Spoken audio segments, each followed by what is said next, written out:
Hello everybody and welcome to another Nonsense Retrospective. I'm your host as always, Rick, and joining me equally as always is Devon. Oh no sir, you're mistaken, for I am Bosch von Ronsenberg. I'm Captain Bosch von Ronsenberg. Yeah, we're not going to take today's topic very seriously, guys. No, we're not. 12 is the last mainline FF game that's not an MMO, which I played and enjoyed, so it's going to be interesting. Yeah. So if that's not giving it away, we're talking about Final Fantasy XII, but for a little bit of a bit of a preface, we're recording this in advance, as you can possibly tell by the absence of our heads. But before we get any further, let's start with our good old nonsense, asinine hypothetical. And do you have one for me today? I do. It's tangentially related, but that's about as related as it gets. But yes, my question is a simple one. You have the ability to have a remake made of any PS2 game. Which PS2 game do you pick? PS2 game remakes. Very specifically, has to have been on the PS2. Like, it could have been on other things as well, but it has to have been on the PlayStation 2. I'm kind of feeling Disgaea 1. Oh, that's so cheaty. Like, they've done re-releases, but it's just been like an HD re-release. Like, I could very easily see a Disgaea 1 full rebuild that possibly includes D2 as a, like, full-on original Netherworld complete experience. But if you don't like that, then, I don't, but if that's your answer, that's your answer. Like, I could see any game that's had new games that have basically just had quality of life improvements, just having the first thing, but with the quality of life shit included. Yeah, that's a genius move. Backwards compatibility of quality of life is just like, why don't they? When they re-release things, why don't they just get some intern that likes the game to do it for them? Well, one of my big issues was, I remember there was one Final Fantasy that got a remake / re-release. Wasn't a remake. It was just a remaster, as you say. But it always bothers me when they don't include the feature to skip fucking cutscenes. Yeah. It's a remake / remaster. I've played the game. I want to play the game, not re-enjoy the story, because the graphics are still the same, so who gives a shit? Yeah. But yeah, I think Disgaea is actually the one that I would definitely just buy and play. If you want someone with a little bit more appeal, then there's always God of War, but that got rebooted rather than remade. It's not even rebooted, it's a continuation of the story. Yeah, they tried to sell it as a soft reboot, and then, yeah, it is actually just a continuation. It can't be a soft reboot. It's actually impossible. I know, right? The shit in Greece happened. Yeah. It's a core part of the story. That said, you can enjoy God of War without playing any of the previous God of Wars. Case in point, me. Yeah, they're all punchy fight games. I didn't like the original God of War at all. But now that it controls like Dark Souls, I love it. Anyway, God of War / Disgaea aren't the worst. But I'd play an old school God of War game if they fucking made it like the new God of War games, but that will never happen. Yeah, and I think the first new Castlevania was on the PS3 as well, so I couldn't have picked that either, but I could be wrong. There's plenty of Castlevanias, too many to choose from. But yeah, that said, Disgaea or God of War is your pick. Do you have a question for me? Yep, the one I have for you is, you get to import a creature, a magical creature, a powerful creature, into Final Fantasy as a boss / summon, ideally both. What do you pick? Oh, define creature for me. Well, we talked last night about the Balrog, we talked about making Lord of the Rings creatures into summons, and we talked about Morgoth and the super spider that births Shelob. Yeah, we spoke of how Ungolia and Morgoth would be too OP for any other universe. Yeah. But like that kind of, it could be that kind of power level, or it could be down a little bit more tame, like a Balrog. You say that, but like the only Balrog we've seen in Lord of the Rings is Durin's goddamn Bane. Yep.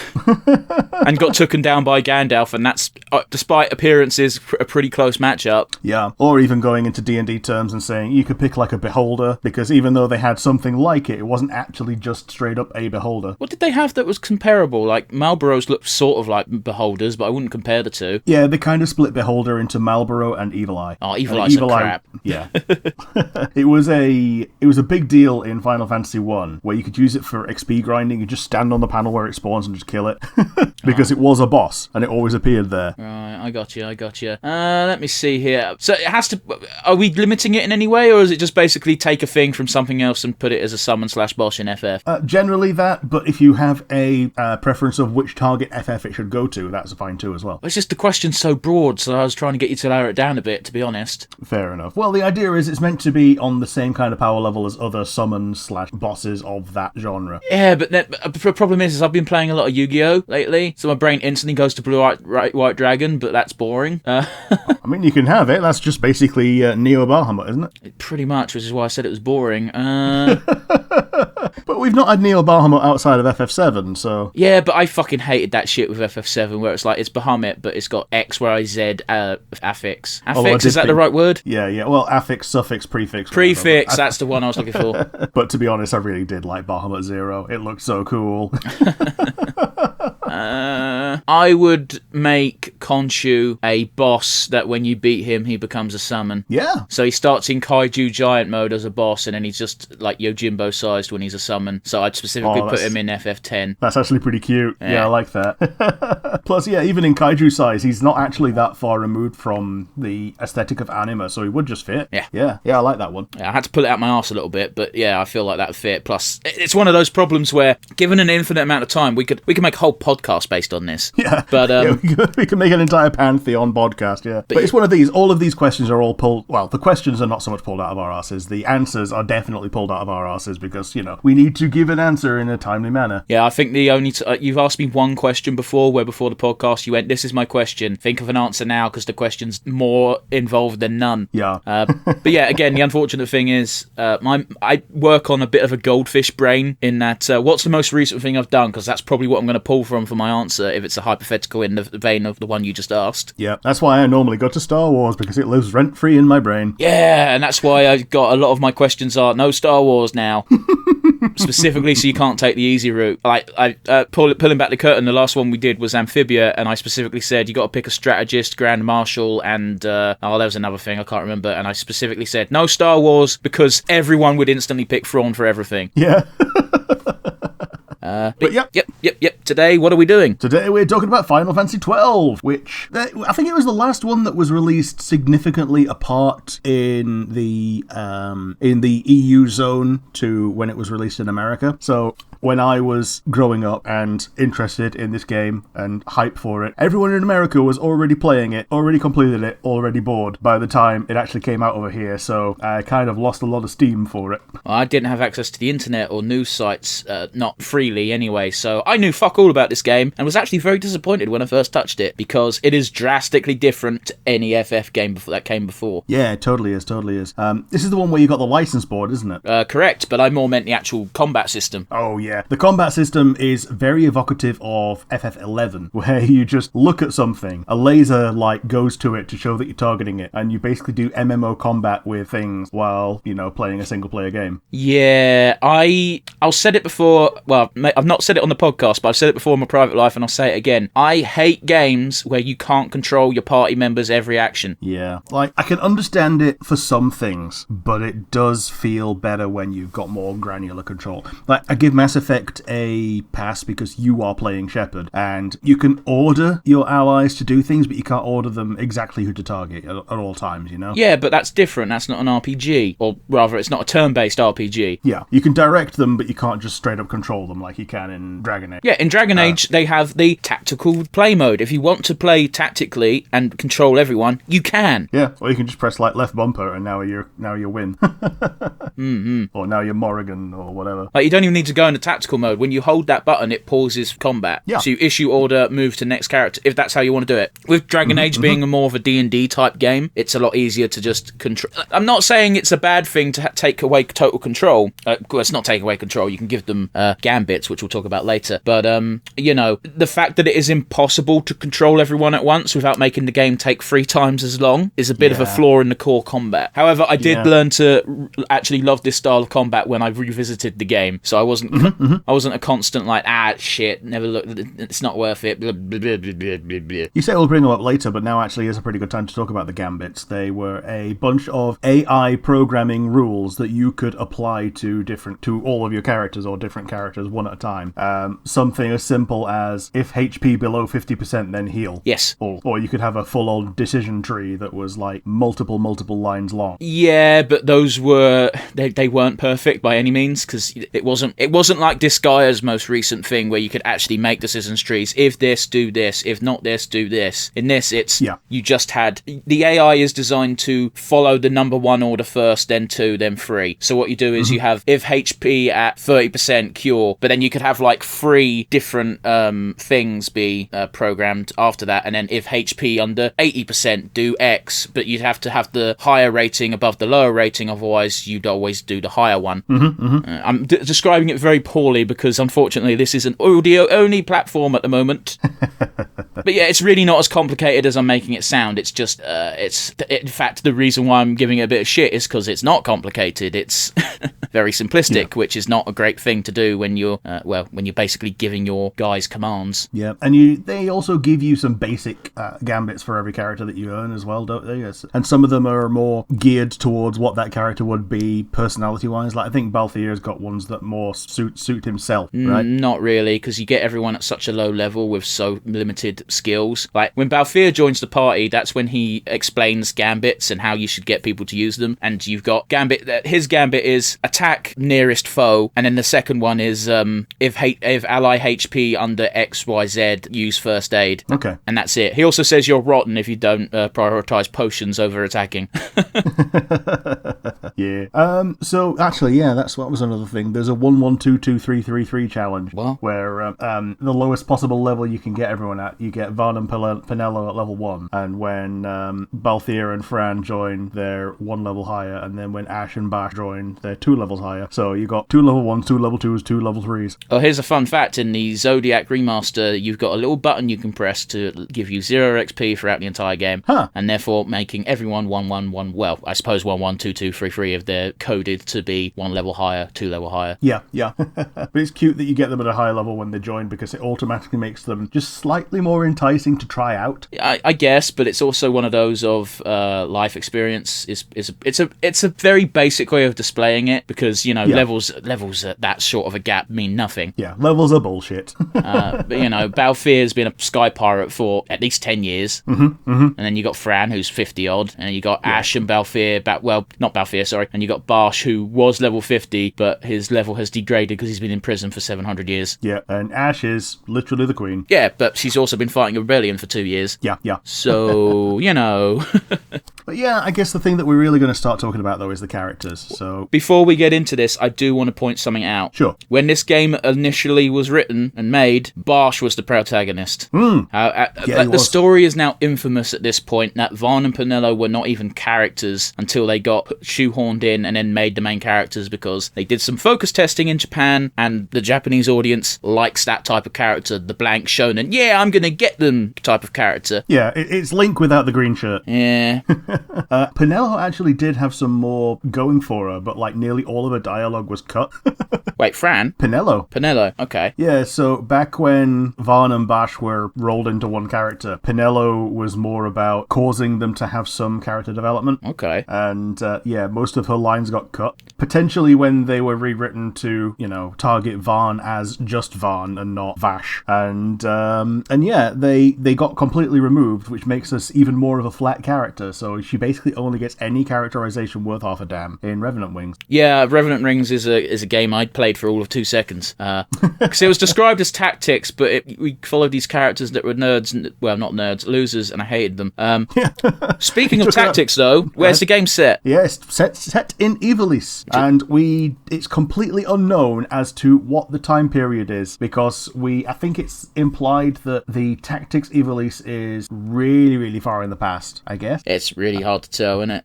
And then this one is kind of the present, because I don't think Tactics Ivalice actually has any airships. Maybe? But I could be wrong. I could be wrong. It's been a while, man. Also, here's a fun fact, thanks to the Wikipedia, by the way. When it came out, Final Fantasy XII actually held the Guinness World Record for the longest development period in a video game. With a total of 5 years, which is nothing nowadays. No. Man, like, even fast forward a couple of years and they finally released Duke Nukem Forever, because that's how long it took to fucking develop. Yeah, well, Duke Nukem, we don't talk about that game. That game was so disappointing, and mostly because of how long it took to develop. Yeah. A lot of the shit that they put in that game would have flown under the radar if it came out soon. Yeah, or even if it was a completely different game that wasn't Duke Nukem. Like, well, it clearly didn't take that amount of time to develop. Well, yeah, that's what kind of happens when if something takes that amount of time to develop. It's like every 2 years that game is getting scrapped and built up from scratch. Yeah, and every 5 years there's a new fucking console. But yeah, there is some stuff that's unforgivable, like Duke Nukem being able to just pick up poo from a urinal, which is like, what? Why is this included? Because childish humour, and that's the type of game they were going for. But ugh. I think the story untold is actually even funnier there, that someone shat in the urinal. It's not really a story. There you go. That's a story. Someone took a shit in a urinal. South Park did it. It's the plot of an entire episode. It's not that exciting. It was actually, wasn't it? Yeah. But yeah, and then you got the fucking tickling the back door. It's just innuendo after innuendo, but they're not funny innuendos. It's just crass humour. If crass humour's your thing, even you'd be like, it's just crass humour again and again and again. Good crass humour is littered throughout, something to give you a bit of a palate cleanse between jokes. Yeah. Anyway, rant aside. Yeah, we've got a vastly expanded Evilist that rather than just being a bunch of maps, you can actually walk around and it's cool. We've got a couple new races. The Moogles are brought back in. Yes, and they had a fucking design overhaul, didn't they? Dude, I think the Moogles in 12 are literally the best design Moogles. Oh, I absolutely agree, but you got to admit they look nothing like their, previous counterpart. Fuck, you just look at a 14 and you can tell they look completely different. I hate the original Moogle design when brought forward. Like, okay, I can understand how someone thought that was cute in the 90s. No, I've got a soft spot for the classic Moogle design. It looks better in art than in 3D. Yeah, you're absolutely correct. However, yeah, nostalgia, that's why it exists, and I'm okay with that, because they're Moogles, no one actually cares. Yeah. I think Moogles were completely absent from 10 as well, weren't they? Yep, they didn't exist. Apart from, like, as a Lulu doll. Well, yeah, but then you also had the Tomberries and, the fucking spiky fucks from 8. Yeah, the Moombas. Yeah. You could only get a Moomba doll if your Lulu weapon was entirely elemental. Oh, I didn't know that. Yeah. If you put too much things that weren't elements on, it was like, oh, okay, you put death on this, therefore it must be a Tomberry. Yeah, makes sense, though. But yeah, we've also got the Bangas and I want to say they're called Sikhs. Yeah, you got the Sikhs and the Bangars, and both of those, apart from the Sikh, all of them were available in the Tactics Advance. Very quick disclaimer: Sikh spelled S-E-E-Q, not like the religion. Yes. Yeah. S-E-E-Q. They were available in Tactics Advance, and then in Grimoire of the Rift, they added in the Sikh and the new one called the Grier, the Dragon Girls. I played Grimoire of the Rift, and I don't remember that race existing. Okay. They were difficult to unlock, and then as soon as you did unlock them, every time you went back to the house, there was about 15 of them tried to apply to be part of your gang. I think you're getting games mixed up, but whatever. Okay. I'm not going to argue with you because I can't rightly remember, but I remember there being like 4 races, maybe 5. Yeah, one of those it was Moogle, Human, Banga, Sikh, Numau. Oh, and then Vieira, so that's 6. Vieira, yeah. They all had fucking job blocks, bastards. Yeah. Some of them had like role reprisals, but yeah, the actual jobs themselves were locked. Oh, that's another thing as well. I think FF12 is the first game that I played where I found Numaus. Yeah. I think that's where they were from Tactics Advance 1, and then they came back in 12. And it's a weird one where Tactics Advance was definitely a storybook version of Evilist and not the actual real one. But apparently the storybook is based on the real thing, and therefore most things that appear there appear in the real one as well. I get you.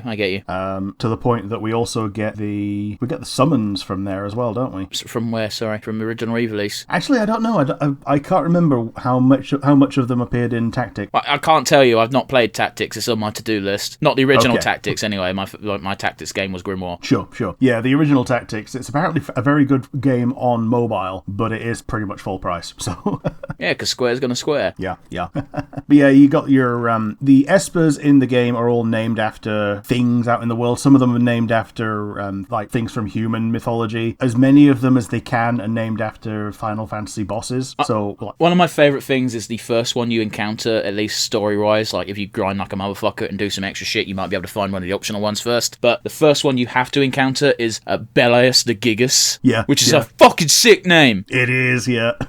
He's a shit esper, but it's a sick name. And he's got a cool design. It sets the tone as well that these aren't your standard espers /summon /whatever, because your first guy, your fire guy, is not Ifrit. But I do like how they set up even earlier than that the normal summons aren't going to be summons, because the very first mission when you get Balthier and Thrawn, an airship comes into the scene, and Balthier looks up and goes, the Ifrit, eh? So traditional summons are used to name airships. Yeah, we got Belias the Gigas is the first one. The second one you get normally is Mateus the Corrupt, who's named after the Emperor from Final Fantasy II. I didn't know that fucker had a name. Yeah, he keeps it hidden. He likes to just keep himself known as the Emperor. Yeah, he knows the Fey folk tricks. Yeah. Plus, he looks a bit like David Bowie. That's fun. And then we got ones further down, like Zeromus is the final boss of Final Fantasy IV. Exodus is named after Exdeath. That makes sense. And of course, we got the fucking main important one that you need to get all the other Espers for, Zodiac, who, FF14 fans are familiar. Yeah. Anyone who knows the word Zodiac they probably knew it from one or the other before finding it out in the other. Like, I knew this name beforehand, and then it went into 14, and I was like, oh, cool, they're bringing that back, neat. And then they brought something else completely different with the same name, and that was also neat. Yeah, it was very weird, wasn't it? Because they had FF12 Evilist-themed raids, and we fought the Espers, but not Zodiac. Yeah. Like, Zodiac looks like a fucking... It's just mostly wings. Zodiac looks crap. Yeah, he does not look... He's not got a good design. It's just an odd thing. Yeah. But, so yeah, I'm quite happy that they just remodeled him into Dissidia Chaos. Yeah, man. But yeah, chatted about the Espers a little bit, but the party members are where it's at. Varn, as I said, he's basically Link without a shirt. He's not as cool as Link. No, because he opens his mouth too much. Yeah. Now, don't get me wrong, this does lead to many a funny cutscene. Yeah, including the one that we've already alluded to. Yeah, you don't ask a woman their age. No. But yeah, he's going around town trying to spread disinformation about Bosch for some fucking reason. Well, it's not even disinformation. The idea is if he kicks up enough fuss and people think Bosch is here, then the resistance will, reach out to him, and the party needs to find a resistance so they can go up to the ship and get Penelo. Okay. Slash Ash, but they don't know that yet. Sure. Yeah, there's so he's a thief and a street rat from Dalmasca. He's from Rabanasta. Dalmasca's the country, ain't it? Yeah, Dalmasca's big. Yeah, so he's from Rabanasta, as is Penelo, and as are a bunch of other little urchins who appear in Revenant Wings a lot more, but here they're just, you can talk to them and they say 2 lines. Yeah, if I recall correctly, the main character for Revenant Rings is Kite, which is the main urchin that's not Varn. Yeah, you got Varn, Penelo, Kite, and the pink girl, Philo. I didn't know she had a fucking name, bro. Yeah, she's got a sky surfboard, a hoverboard, if you will, and she's all about getting around quickly and laying traps. I hate this. But that is kind of a cool gimmick. It is. So Varn is the everyman character. He's got pretty much the highest stats in the game, because of course he does, because he's the main character. He's better at everything than Fran, which sucks. Fran's got the worst stats in the game. Yeah, it really sucks. And not only that, she's got the worst animations as well. So, like, the thing that she starts with, the bow, she's got the longest animation for shooting a bow. Sorry, firing an arrow from a bow. And you basically have to give her something else for her to be useful in any way. Now, which sucks. Here's the thing. I want to now take a divergent to go to a difference between the original game and the Zodiac Age re-release. Yes. In the original game, everyone had the same license grid, license system, whatever you want to call it. License board, I think they call them. Yeah. Everyone had the same license board. They could get everything and anything, which made the game piss easy. Yeah. I think there was only one copy of certain things, but yeah, like if someone got the access to Beyond Belias, then only they got the things Beyond Belias, but there's only like 4 things on that. Yeah, but in the original thing, all that used to block off was stat boost, so it didn't really matter. Okay. Yeah. But yeah, also you could strategically pick them up because it was this weird thing where, because of the way the mist art worked, the mist arts were in different places for different characters. Yeah. So you could get stats anyway without using certain summons, but that also locked which summons you'd end up getting for each character, because it was a whole thing. But in the Zodiac Age, they introduced a job system, which kudos, everyone could have 2 jobs. There are 12 jobs in total, and there's 6 party members. You do the math. The jobs are Archer, Black Mage, Bushi, Foebreaker, Knight, Machinist, Monk, Red Battle Mage, Shikari, Time Battle Mage, Ulan, and White Mage. There's some weird words in there. Yeah. Shikari and Bushi. Bushi is a samurai, Shikari is a ninja. Ulan is basically the equivalent of a dragoon because they get spears. Okay.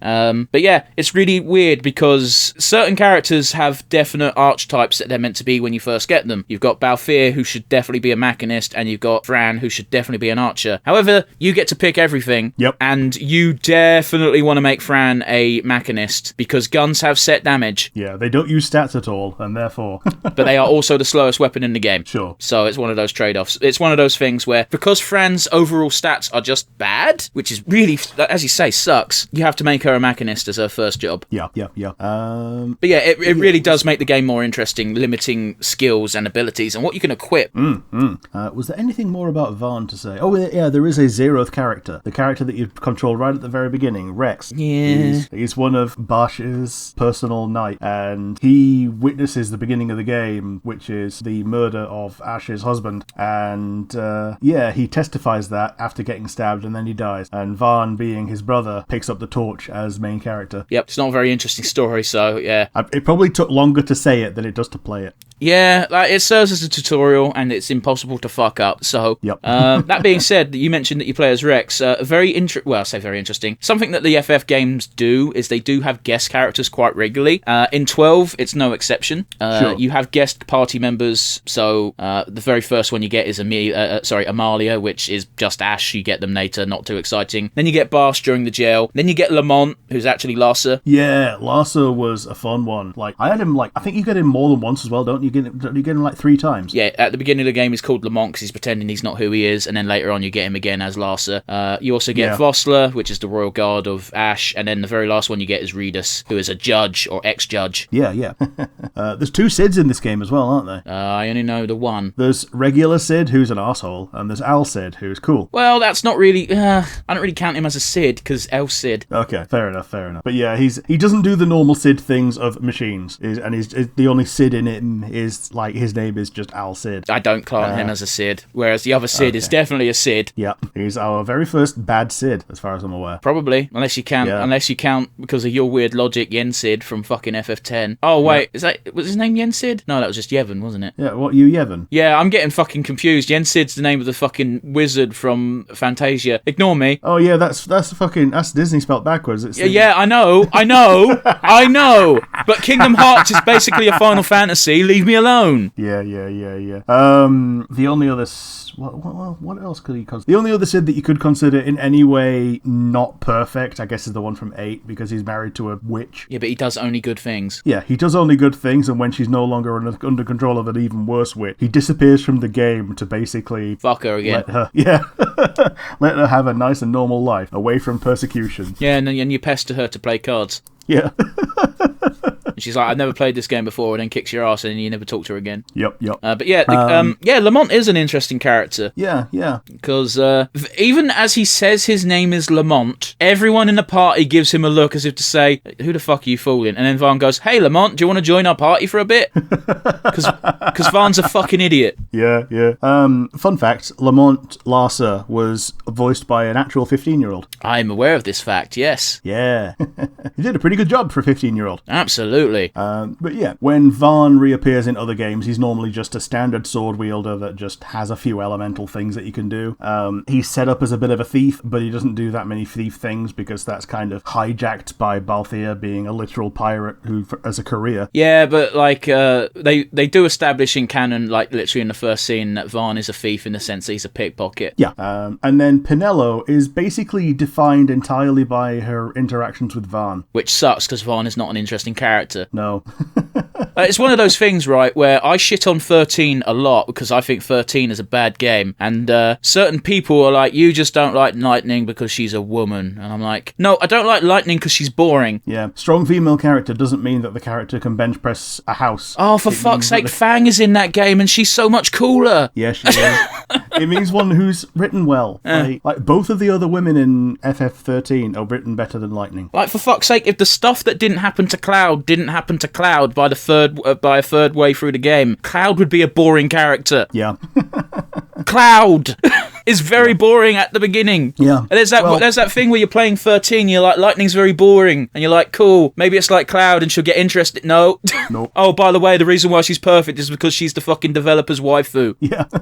Which just makes me even more annoyed. Speaking of waifus, Penelo is the composer's waifu. And for this time, it's not Nobuo Uematsu. Isn't this the first one he's not? Yeah, I think it was. Unless we count 11, maybe. Yeah, I was literally about to say that. Unless you count 11, which nobody does. I'm still salty that online games get numbers rather than being completely separate, which is what they are. I think it's fine. I think it's fine when the game does well, like 14 has done. Yeah. I don't think it's quite so fine when it's 11, where people barely remember it and fucking, I can't believe Shantoto exists.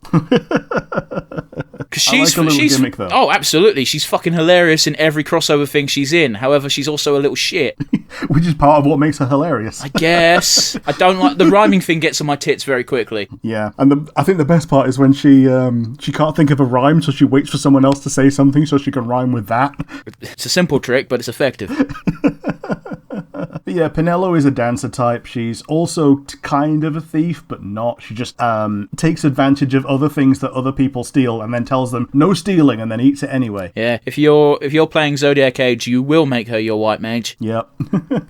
Yeah. Even in the other games like Tactics A2 and Revenant Wings, she focuses on white magic. Yeah, when she has her cameo in Grimoire, she has a bit of healing magic as well. Yeah, that's Tactics A2, Grimoire of the Rift. Yeah, that's the one. But yeah, she's got the daggers, and even when she's a healer, she's got the daggers. So she's like she's a knife mage. Yeah, which she can't fucking do in Zodiac Age unless you double up on a different job. Which why would you double up on a job that's not magic based? Yeah, she has. I think if not the best, then it's very damn close magic stat. Is she very close to Vaughn by any chance? Yeah.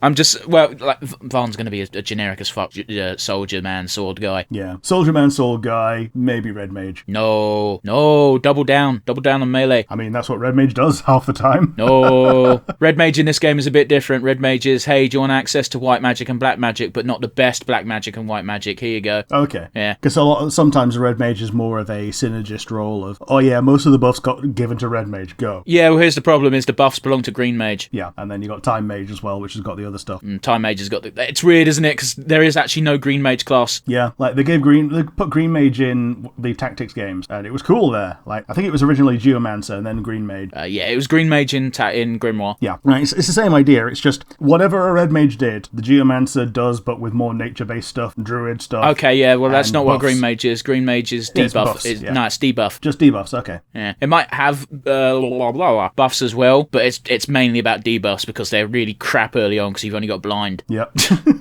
and half the things are fucking immune to it, or so it feels. Bosses are anyway. Yeah, but yeah, then we get to the actual interesting two, Fran and Balthier. The leading man. Yeah, the leading man. And not the thing, that's a very weird way of putting it, and the woman who birthed a generation of furries. It's one of those. The basic art of Fran is an artist's rendition of an attractive human woman who happens to have bunny ears, and her high heels are there for a reason. Are you telling me that is not a gateway drug to furryism? It absolutely is. But it's one of those, if you weren't already a furry when you saw Fran, then Fran is the one that normally awakens people. Okay, I was 15 when this game came out, so that's a very influential age, especially for sexual tastes, because you're going through that shit. Well, you might be just after that shit at 15, let's be honest. Depends how early of a bloomer or late bloomer you were. I think at 15, most people have already defined their tastes. I don't think that's necessarily teenagers, man.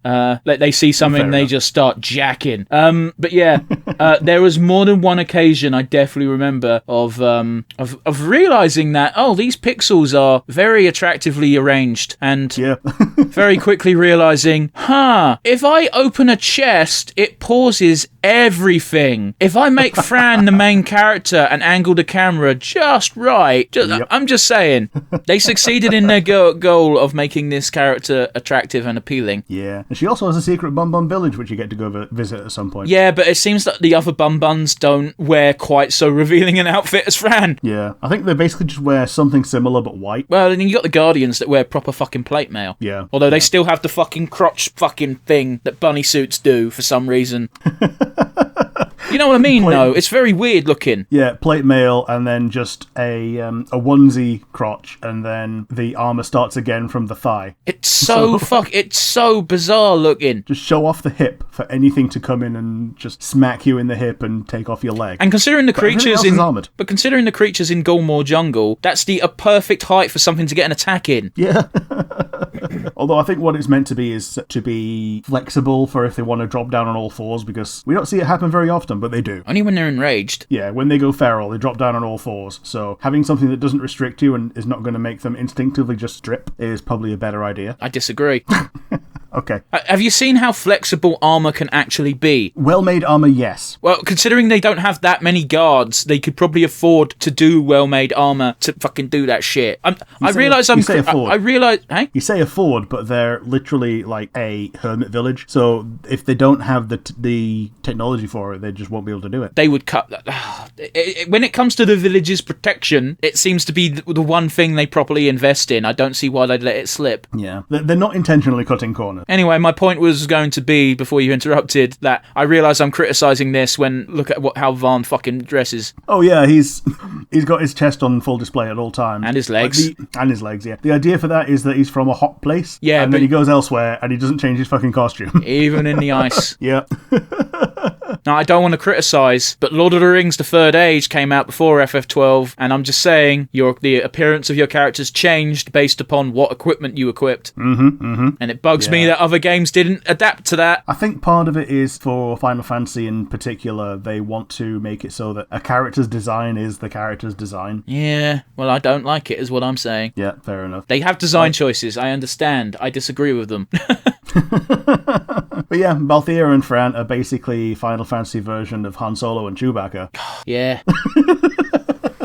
Balthier's so fucking cool, man. Yeah, he's the coolest character in the game. He's the one that you basically... Like, he says he's the leading man, and in terms of how the plot happens around him, he basically is. He has so many opportunities, I should say, to be cool, and he always takes them.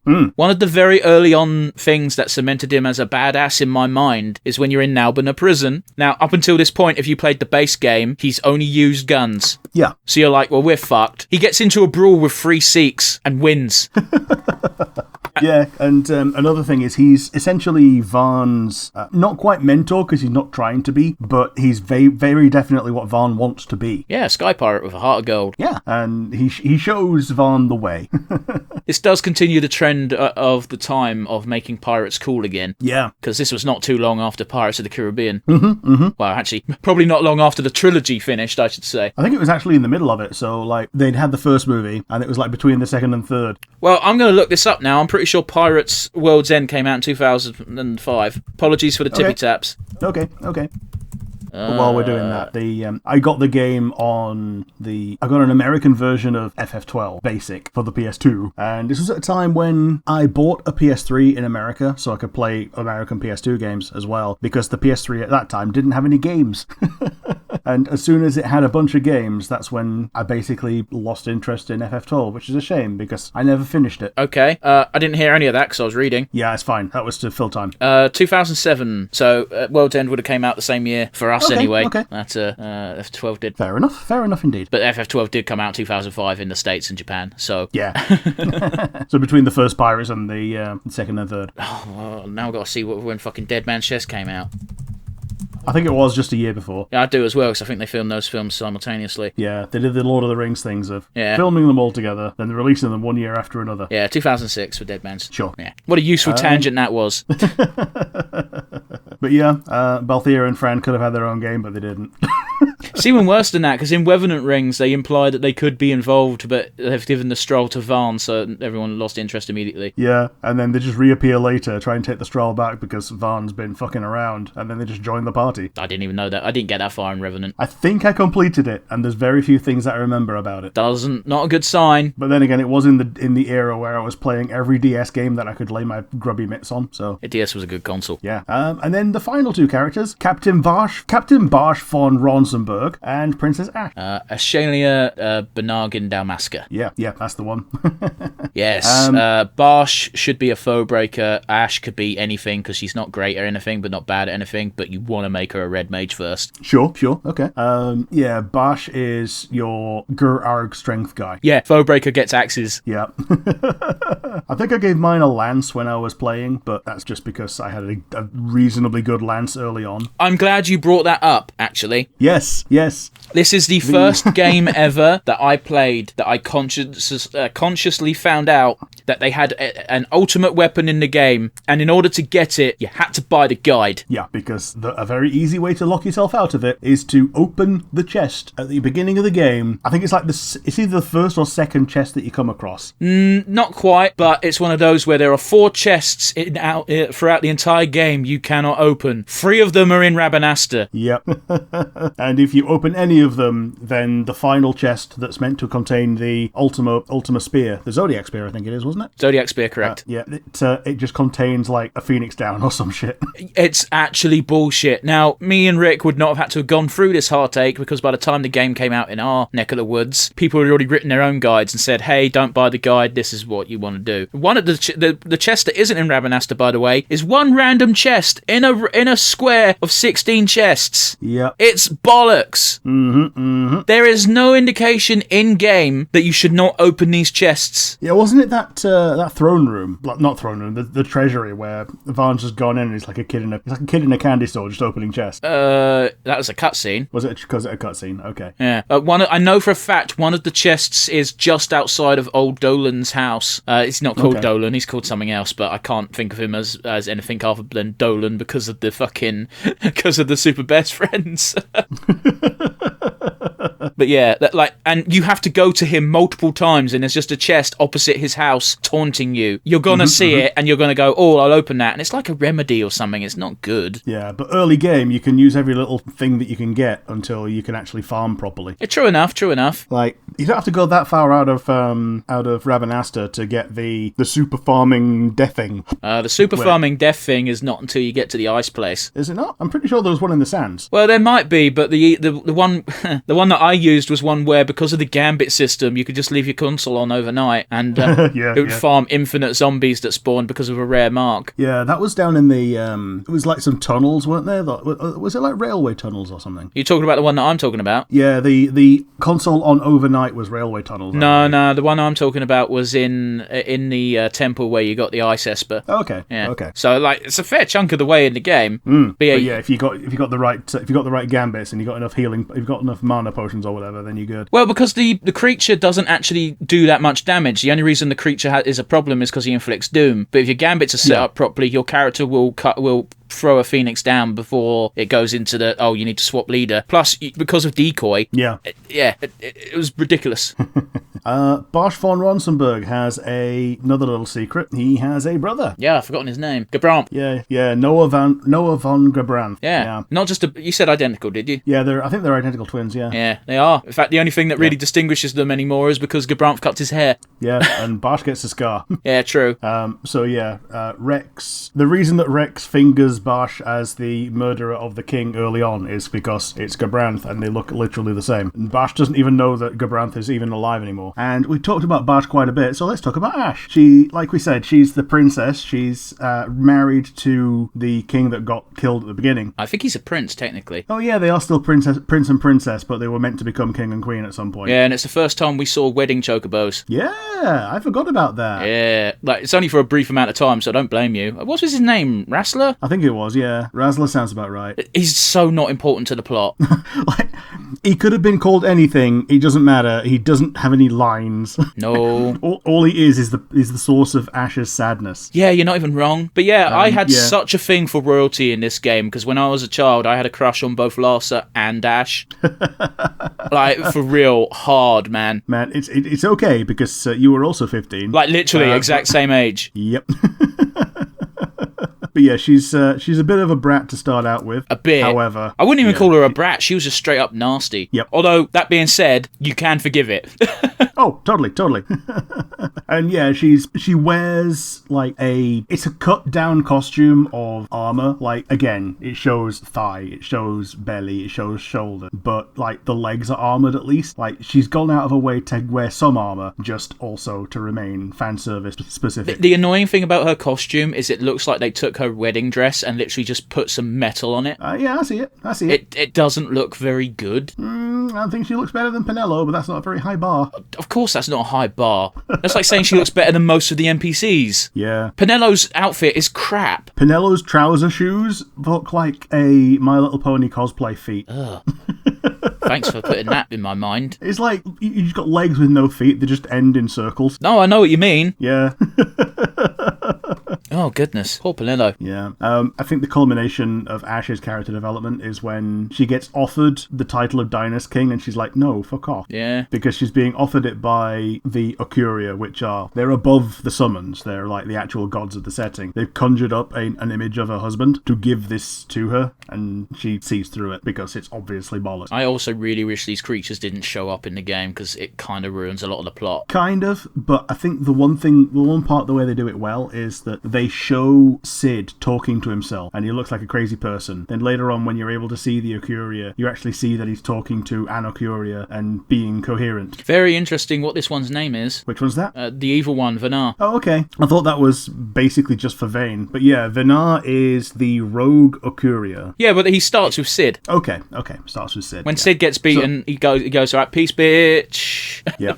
And Sid is also Balthia's dad. Yeah, and we have that great revelation at one point. I can't even remember the exact topic of conversation, but oh yeah, I do, because they're talking about Sid because they're going to break into the Draculaur laboratory, and Balthier goes, yeah, he truly is mad. He even offered his son the rank of judge just to get him to stay, and that's before we get the revelation of him being, related. So we know that Balthier could have been a judge in another life. Yeah, absolutely. Like, it's one of those, like, it's a title offered rather than a title earned. But at the same time, we've used Balthier and we know we can kick judges' asses. Yeah. I'm going to sneeze. Sure. That's going to hurt people's ears. But yeah, Vanar is a fun one because he, she, or indeed it is... You can call them they don't have genders. Yeah, it's fine. They're a rogue Ocuria, and their entire goal is to rid the world of the influence of the Ocuria. So if it weren't for the fact that most of the Ocuria are kind of alright, it would be a completely sympathetic goal, and Vayne inherits this at full force. See, Vayne is kind of a weak villain in this game because until he has his like heel cementing actions, he's actually a reasonably decent statesman who happens to be from another country. Well, he's a decent statesman, and one of the problems is his big crime is it's patricide, and he attempts it's also regicide technically, but he also attempts to potentially harm Larsa, but it's never proven that's what he's going to do, but it's heavily implied. Yeah, it's one of those where that's pretty standard fare for any monarchy. Yeah. Like, cutting off the branches and making sure that the one that might inherit things after you is no longer going to inherit things. Sorry, that was out of nowhere. Yeah, that is no longer going to inherit anything. Like, they did it all the time in like the 15th, 16th century. But it's only pretty modern times where we don't have that shit going on. Like, you think Queen Elizabeth would still be queen if we were like 100 years earlier? No, she wouldn't have been queen to begin with. No. Well, she would have been. Yeah, we still haven't changed that law. Yeah. Not that it matters. I don't care who's king or queen. I think they should all go away. But this is not a political podcast. They did make a minor adjustment to the law that the firstborn child of the next heir would be the heir after, rather than the firstborn son. Yeah, sure, but that wasn't in effect when Lizzie got put in. No, it wasn't. It's more my point. It was basically only there just in case William and Prince William's first child was a girl, because they didn't want Prince Harry's first child to be the heir, because, he's not a Windsor. I hate the monarchy. Every time they get brought up, I get annoyed because they get paid for doing nothing. Oh, they do this and do that. No, they don't, though. Yeah. Guess what? Make them work in a supermarket. I have some respect for certain members of the royal family that served militarily and, did stuff on their own. However, a large amount of them got put in positions automatically that were fine and safe. Looking at you, Andrew. Yeah, they're just idle dukes for the most part. Anyway, real life rant aside. Yep. Yeah, Vanar Ultima is the real final threat of the game, whereas Vayne is the face of evil, as it were. And like we say, he's not even that bad a guy. He just so happens to be opposed to everything that our main party and the country that they're from stands for. Although if he won, then there would be only one country and it would be generally peaceful without much murder. I mean, yeah, he's still a dickhead. I'm just saying his actual crimes are limited. Yeah. I'm not saying he's a good guy, because he's not. I'm just saying as far as crimes go for Final Fantasy villains, he's pretty on the light side. Yeah. He killed his dad. That was it. Everything else was technically lawful. I mean, we don't know the precise politics of the invasion, but considering this is medieval times, that sort of shit didn't really come into question. Yeah, absolutely. And as a testament to that, he's one of the ones that the heroes get on really well with in the Dissidia crossover games, because he's not actually that bad, and he only cares about Ivalice, so he doesn't actually want any power in the crossover world. Sure, but Gabranth's cooler, because he's Darth Vader. Yeah, he is. That being said, the fucking final boss fight is incredibly disappointing in this game. Oh? Well, it's against Vayne, but he's powered up. Yeah. He's powered up by Venat, which means everything goes normal, and then it's like, oh, he is now immune to magic. Okay, we're going to beat the shit out of you now. Oh, everyone's attacking me physically. I'm going to shield myself against physical attacks. Okay, now we're going to use Fundaga. Yeah. It's not a very exciting boss fight. That being said, not a lot of boss fights are that exciting in this game, because it's just a matter of spam your shit and you'll win. Yeah, and they're just normal battles with balloon health. And for fuck's sake, years, Matt. Yeah. That is a 12-hour... You have to use the save point, but don't walk too far forward, otherwise you'll reset the fight and start again. Yeah, isn't it the only boss fight so far that we know of that actually has a save point? I couldn't tell you 100% with 100% certainty, but there's a save point there specifically because you have to leave your console run for 12 plus hours for this fight. Thank fucking Zodiac Age you got a fucking speed up function. Yeah. You are not going to sit here and manually do this fight.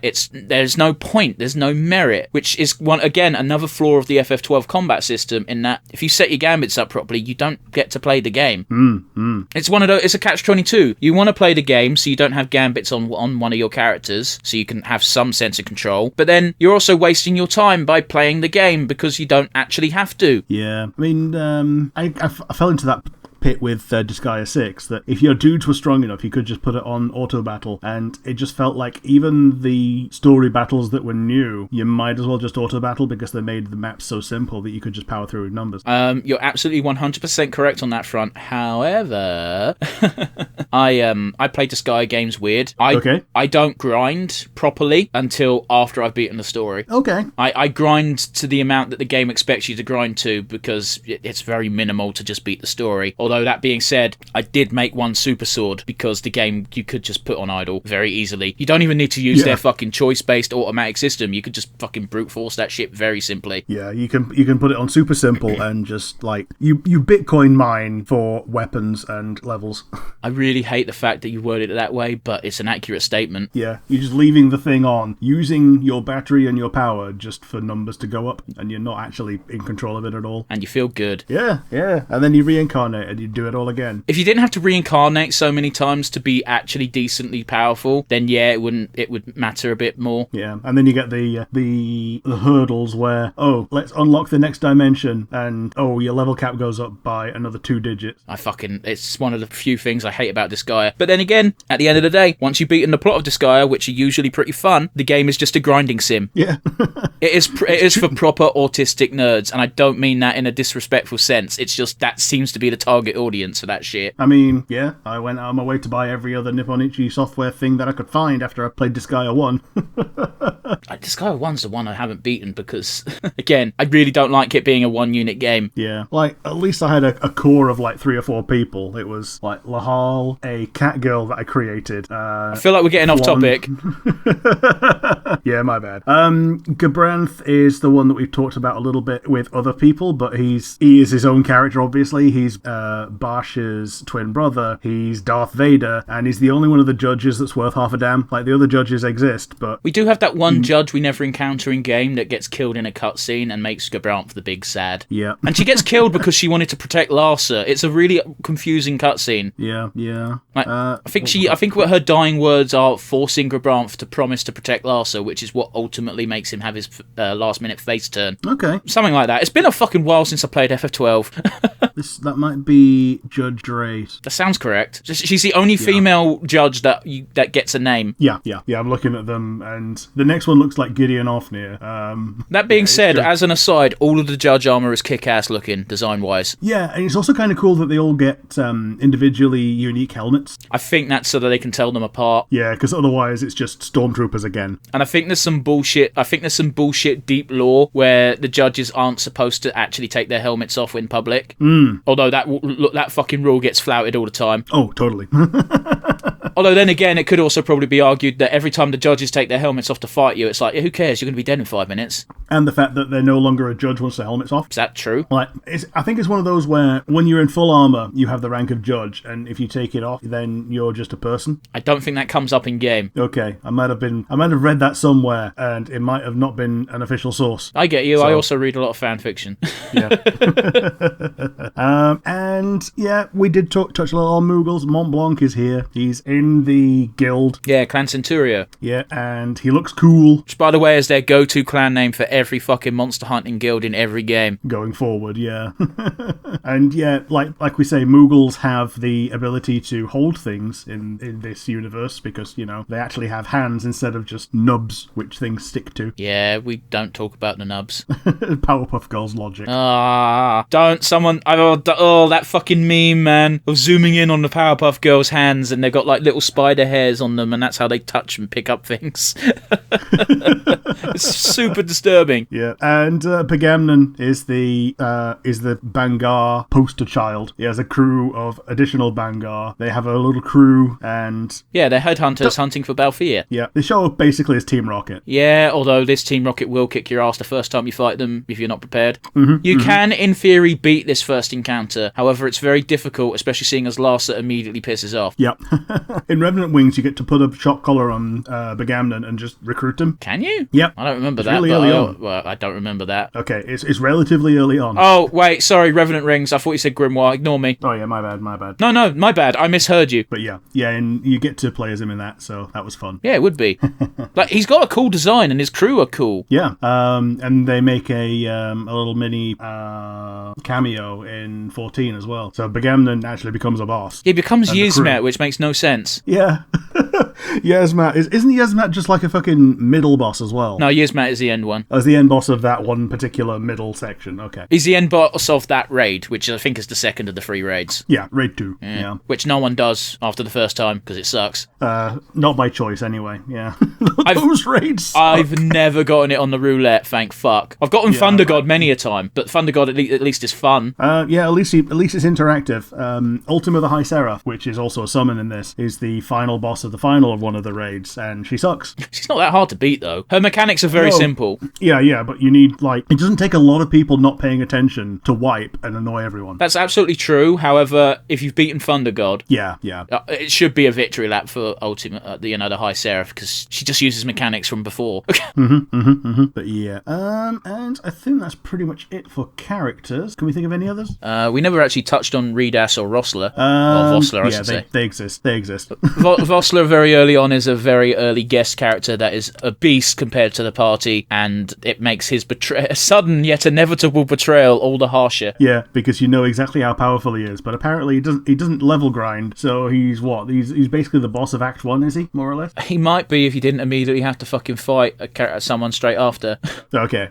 He's basically the prelude to a boss, which I think is Judge Geese. Okay. Judge Geese? Oh, the prick who blows himself up in the reactor because he underestimates the power of Nephesite. He says, I'll take over, Vane, and then his ship gets blown up after he gets killed. Yeah, Nephesite and Mist are just things in the world, so Nephesite is, I think that's made out of souls, is it? I don't fucking know. I know there's a manufactured one that drops whoever you equip it to's MP to 0, but it does give you resistance to each element, but not immunity, which is not a worthwhile trade-off. However, put that shit on a person who knows no magic, and it's fine. Yeah. So like, if you give Bosh no magical skills and only fucking hit with axe, hit with spear, then yeah. But weirdly enough, I always make Balfira samurai. Okay, man. I can see it, yeah. Well, There we go. he's got a very high combo rate, which samurai swords already have a high combo rate. So... Yeah, so stacking two things on top of each other normally does well. yeah, give him the Genji blade or the Masamune. Yeah. But yeah. So a lot of the early game, at least, I think, is all about obtaining Nethicite so baddies don't get it and baddies automatically get it because of the plot. Yes, but no. Don't they also have to hand one over to stop someone getting murdered? I don't remember that occurring. Fair enough. But then there's also the bit where there's an overflow of mist and Fran goes bent in the head and yeah, that's murders everything. that's the exact fight I'm talking about. Yeah, fair enough. Which means if Fran is a caster in your setup, get fucked. Yeah, she goes bent in the head and auto attacks. Yeah, she gets the berserk status basically. Yep. Which we see come up later on as well with her sister, and it's much cooler in that context. Yeah, the sister's Mjörn, is it? Yeah, and I think the other sister's Kjörn or something. Kjörn. Mjörn and Kjörn, yeah. Anyway, yeah, I think we should. I don't think we should concentrate too much on plot because we've pretty much hit the key story beats. Yeah, the key ones being the early game stuff and then the ending of Vane. That is the annoying bit about the middle, is it's just because the middle is just getting from one side of the continent to the other. There's not a lot of actual story. It's just your experience, the environments, which are top notch. Once you've done that, you can just fast travel. Yeah. Very, very quickly, Redas is the very last guest character. He's a beast. He's a former judge. He defected from the faction when he realised the fucked up shit they were doing. Specifically, he witnessed he executed the test of the Nethicite that fucked up the Necrohall of Nabudus. And because he experienced the destruction, he went, oh, this is not okay, and he fucked off and deserted and set up the pirate town. Okay. It's also why he's such a high-level badass when you meet him, because he was. He looks pretty cool as well. He's bald. Bald characters are very easy to make look good on the PS2 because PS2 hair sucks. Yeah. PS2 hair was made out of clay, so you might as well just have a bald guy who, looks decent. Yeah. Like, a lot of the NPCs look really low res, like worse than FF10 people. And I think Penelo suffers from that as well, as we said earlier. Yeah. 'Cause it's one of those. The reason PS2 hair is a saying for a reason. It sucked. It was very bad. You couldn't make it flow or move, apart from in those very high detail cutscenes that they obviously worked a lot on. And the other one is Ondor. Don't listen to his lies. Ondor's weird, isn't he? Because he's a good guy, but he's not. Yeah. He's a good guy, but because he plays too many Shadow games, you really can't tell what the fuck his deal is. However, you kind of can guess he's a good guy because he's also the narrator. Yeah. I think he also looks like one of the presidents on one of the banknotes as well. I thought he looked like a fucking Goldblum. He fucking does as well, actually. Like, looking at him now, he looks way more like the collector Jeff Goldblum than anything else. Oh, yeah, you're right. I thought he looked like Goldblum anyway, but yeah, the collector is more or less a one-to-one. Yeah, 1-to-1. Literally the collector. All he needs is that little blue stripe and he's good. Wait, no, he's not the collector. The collector's played by Del Toro. Oh, not the collector, the Grandmaster. Yeah, it's such similar titles. I don't blame you. They're also brothers, so... Let's not dwell on that, eh? But yeah, I think the last thing we should do before we wind down is probably just mention notable bosses. Okay. Can you think of any? No. Alrighty. Other than Yasmat. Yeah, so we've got Yasmat, bullshit fight. A lot of the they get away with it because it's super optional, and it follows the game design theory of what's his name from FF9, and that is the challenging fights should be optional. You should seek them and hunt them out. That's why Ozma exists in 9. Yeah. Like the two that I remember as Espers. That I remember Adramelech because it's got a fucking cool name. Yeah, he's got a cool design as well because he's like a triangle dragon. Yeah, it's great. And apparently he's lightning based, and he's based on Capricorn, and I'm a Capricorn, so that makes him even cooler. Yeah. Okay, weirdo. And the other Esper that I remember quite hard was Zelera the Death Seraph, which has obviously the countdown doom tactic of, if you don't do it in enough time, you lose, but you also get to just retry it. I remember this taking me quite a long time to just win the DPS race. Man, don't you love terms like that? Yeah. Like DPS race, it's a very simplistic terminology, but it does what it says on the tin. Yeah. Although I believe I'd not heard the term DPS until after I'd played FF12. It's something that if you haven't encountered MMOs, you don't know what DPS is. I get you, man. It's very much a DPS. It's very much an MMO term. Yeah. Oh, can we take a moment to appreciate that fucking brain fart. Yep. Zalera looks super cool as well. They've got the twins. There's the skull guy and the Reaper lady, and his name is a anagram of Azrael. Of course it is. Yeah. Well, as far as boss fights go, I was just going to say the Esper fights are all cool. Yeah. But about 75% of them are optional, so they have to be cool to be worth doing. They've got cool music as well. Well, even though it is just Well, FF12's got good music anyway, to be fair. Yeah. All the hunt marks are pretty interesting, except for the ones that are just palette swaps and there to fill time, of which there is a fair few, I'll admit. Yeah, those are the only ones I did. The most exciting marks are the late game marks, where you have to do a bunch of bullshit to trigger the mark to spawn. Okay. Like, for example, I can't remember, there's 2 different Flan enemies in the sewers. One of them will only spawn if you go down there with an all-female party. Oh boy, so it's a fucking perv flan. Yeah, actually. The reason why you're hunting it is a woman Sikh. She got cornered. She was a thief, and she dropped her loot because she got attacked by this Flan, and the Flan attacked her because her.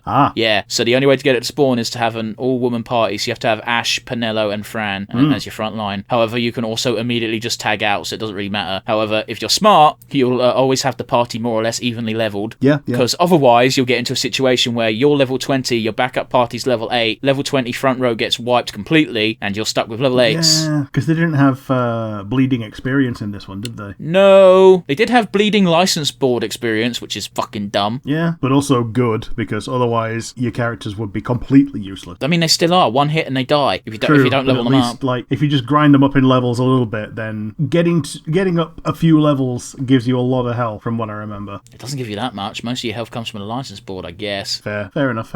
It's one of those where I don't understand why you do one and not the other. Yeah, I get you. But so the marks are fun, if only just spawning them. Espers are fun, the fights anyway, and that's about it. A lot of the main story fights are kind of just boring. You just kind of go through the motions. Yeah, I don't remember anything in particular from judge fights either, so... Well, there was only 2. Yeah, fair enough, probably why then. 3 or 4 maybe, actually. 3 if you count Sid, 4 if you count Gabranth, because I do think you fight him before his face turn. Sure.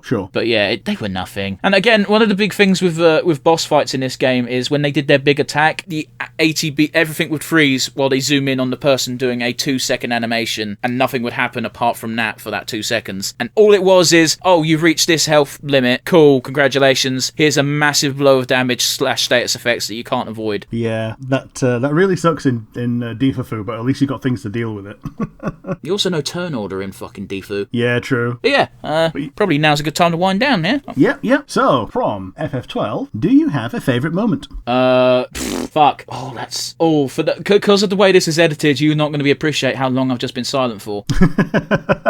Yeah. I don't know, man. I guess because it was technically an awakening, I guess every time Larsa was cute. Sure. I'll give it to that. What about you? It's tied between Fran going nutty and getting to the secret Bum Bum village, and... Yeah, I'm going to give it to the secret Bum Bum village. Any particular reason, or just because, hey, look, more bun girls? Because it was the first time we found a secret Bum Bum village. It was, even though the one in 14 was better because they were friendlier, this was the first. So we were very starved for Vieira until this point. So it was really nice to see more of them and to see more of the culture. Sure, you didn't really get much of it though, let's be honest. No, other than the fact that more of them spoke with Icelandic accents, which was also cute. Yeah, they want you to fuck off because you're not Vieira. Yeah.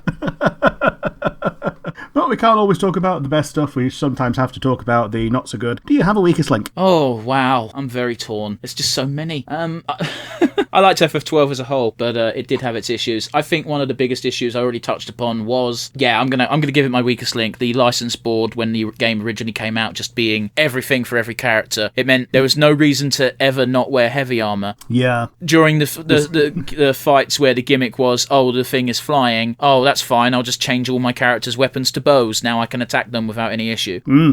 Can't do that in the Zodiac Age. You have to have someone with dedicated range attacks. Plus, you don't get telekinesis until halfway through the game, which is bollocks. But yeah, weakest link's got to be that. Of course, it's not too bad because again, Zodiac Age fixes it. No ifs, ands, or buts. Yeah, it's one of those where you can do everything, but because everyone can do everything, none of them are unique. Yeah, so it's like, which characters do you like? Cool, Vaughn is never being in the party. Yeah, don't care that her stats are shit. We're gonna power level Fran? Well, I used to always have my go-to party in original days when I didn't level my backups. I had Barsh, Balthier, and Ash because they were the three coolest characters.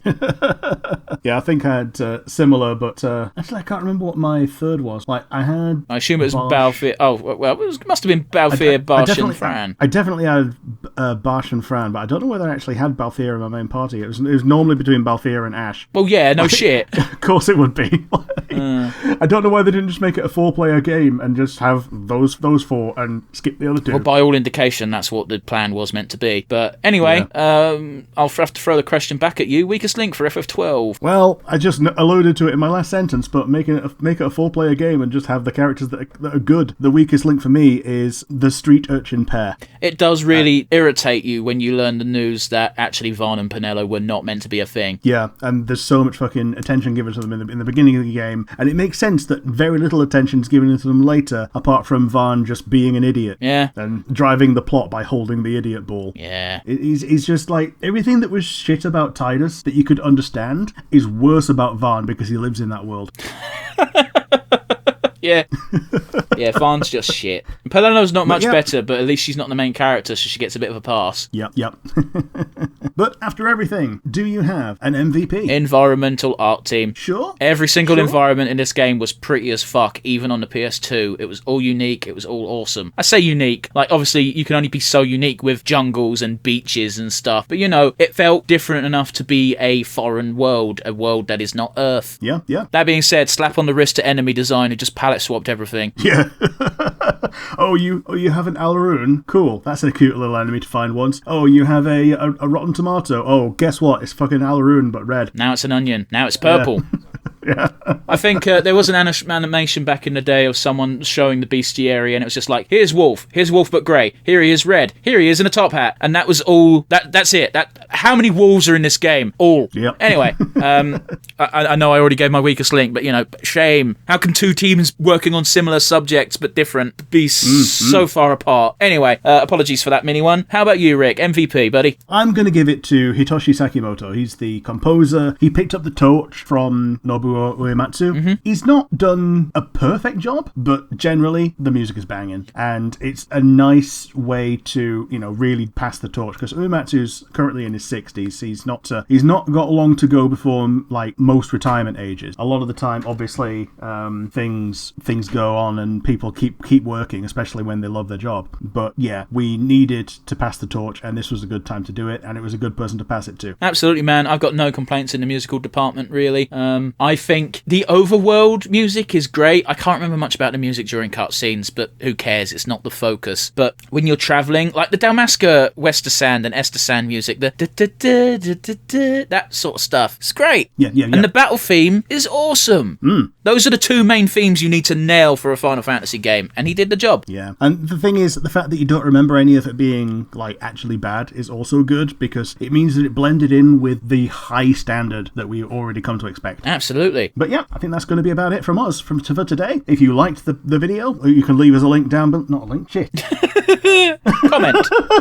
Bugger. So, if you liked the video, you can leave us a comment down below, and if you're not watching a video and watching by one of the many audio platforms, you can send us an email, which would go to nonsensereviewuk@gmail.com. Once again, that is nonsensereviewuk@gmail.com. Yeah, so that's going to be it from us.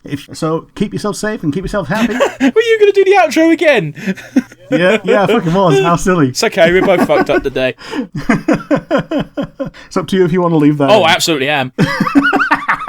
Yeah, if you like the video, keep yourself safe and happy. Bye. Yeah, see you next week, guys, with hopefully a non-pre-recorded episode. But who knows? Fate is a funny thing. Ciao. See ya.